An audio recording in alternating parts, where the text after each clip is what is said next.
কৃষক ভাইরা দেখুন চকে কাজ করে এখন দুপুরের খাবার এই চকেই খেতে বসেছেন।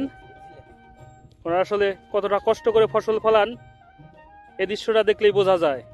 আর ওনাদের ফলানো ফসলই আমরা আরামে বসে খেয়ে থাকি, কিন্তু ওনাদের এই কষ্টের মূল্যায়ন কিন্তু ওনারা সেভাবে পান না।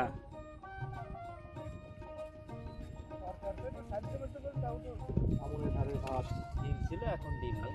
মজার খাবার।